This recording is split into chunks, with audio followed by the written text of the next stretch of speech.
Assalamualaikum warahmatullahi wabarakatuh. Kembali lagi bersama kami di Duo Medik dengan aku Karisal Sabila dan aku Putri Hapsi Amran.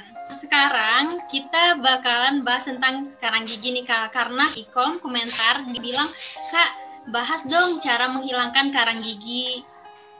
Nah, iya nih Put. Kalau gitu kali ini kita bahas tentang karang gigi ya.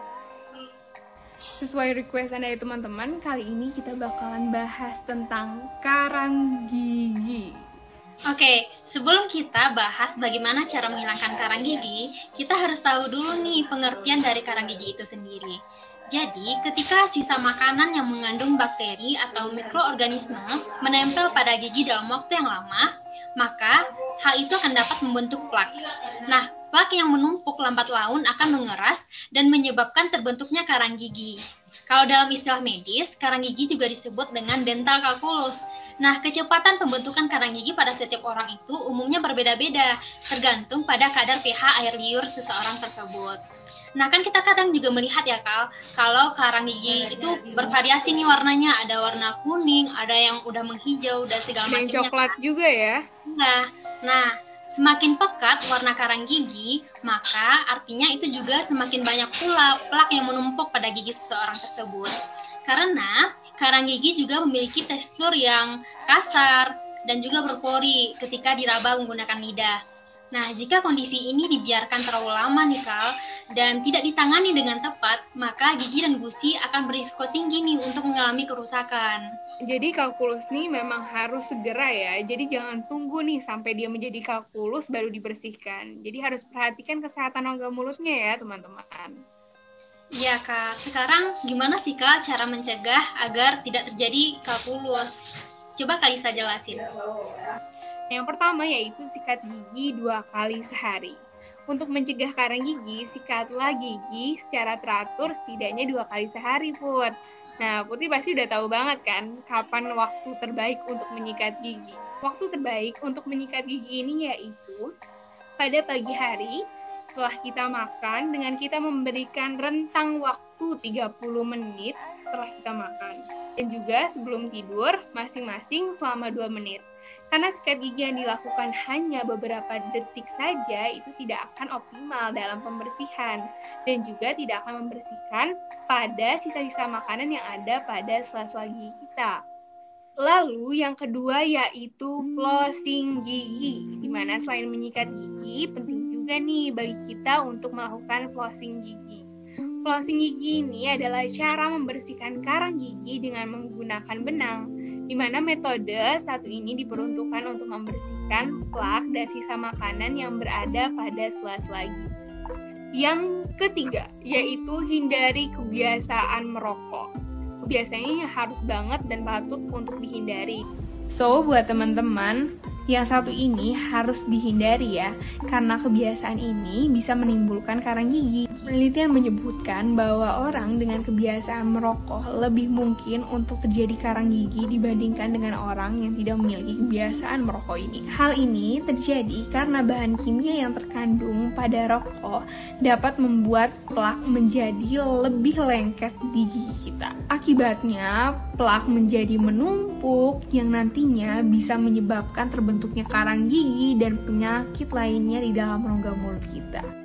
Nah, selain itu, selain menghindari rokok, sikat gigi yang rutin, kita perlu juga nih untuk mengurangi makan makanan yang manis-manis.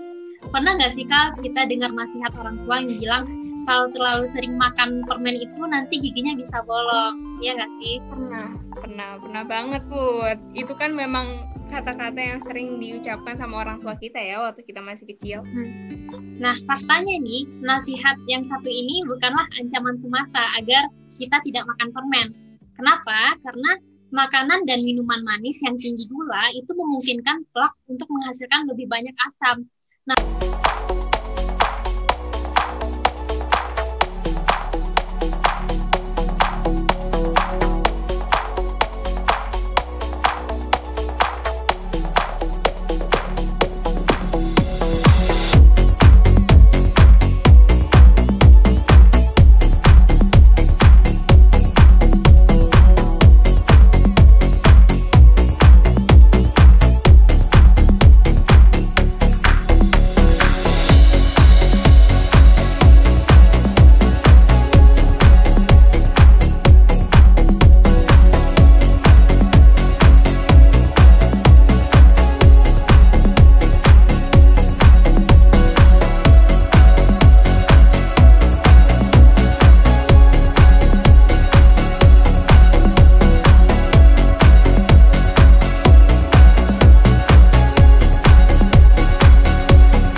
dinamakan scaler.